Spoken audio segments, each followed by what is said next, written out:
Joining us now, PBS NewsHour co-anchor and MSNBC contributor Amna Nawaz, and President Emeritus of the Council on Foreign Relations, Richard Haass. He's also the author of the weekly Substack newsletter, Home and Away. So, Amna, walk us through this trip and what Donald Trump, the reception he got, but what he got out of it. Well, he got exactly the kind of reception you would expect from this region of the world, and one we know that this president greatly appreciates. There's a lot of pomp, there's a lot of circumstance, there's a lot of red carpets and big sort of performances.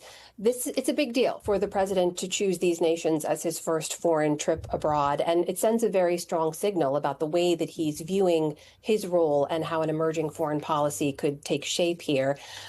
I think it's important to point out that some of the biggest deliverables coming out of this trip have to do with business deals and investment deals and some military deals, weapons sales, and so on. Not a lot of diplomatic accomplishments that you could walk away with from this trip, although the notable meeting with the new leader of Syria is absolutely historic and shows us that it's taking a slightly different form when it comes to how the U.S. is viewing the region. That's something that the Saudis have been pushing for a very long time. So you have these Saudi investments, Qatari investments in the U.S., but also into Trump private businesses.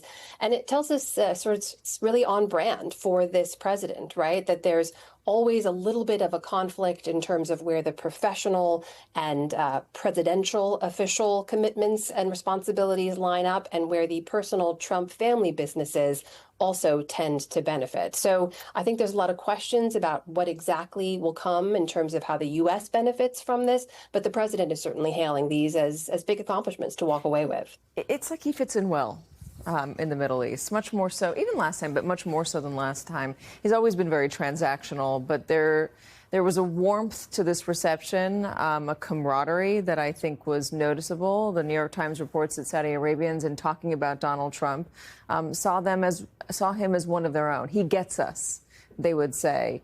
Is this the moment for the Middle East? Is this the president that they've been waiting for? Well, I obviously feel comfortable with the fact that he tends to commingle the personal and the professional. Where government ends and family begins is mixed, like it is in the Middle East.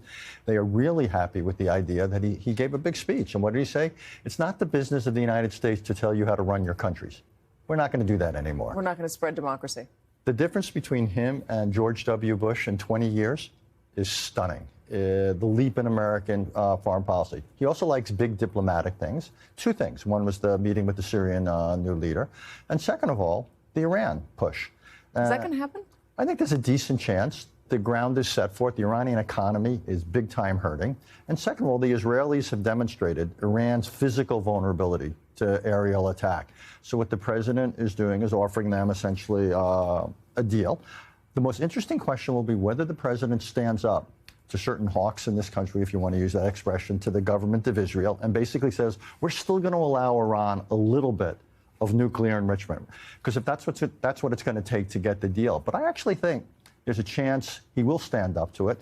And the fact that he didn't go to Israel on this trip, that to me is so interesting. So, foreign policy is interesting not just for what you do, but you don't do. Yeah. And the fact that he avoided Israel shows a real independence. What might have the Saudi leaders, the Emiratis, the Qatar leaders, the Qataris have said to him about Israel, about Benjamin Netanyahu, about what they would want him to do with Netanyahu? What sort of pressure they'd want him to put on him? They are wildly unhappy with Benjamin Netanyahu. Basically, Palestinian issues were non-existent for the new generation.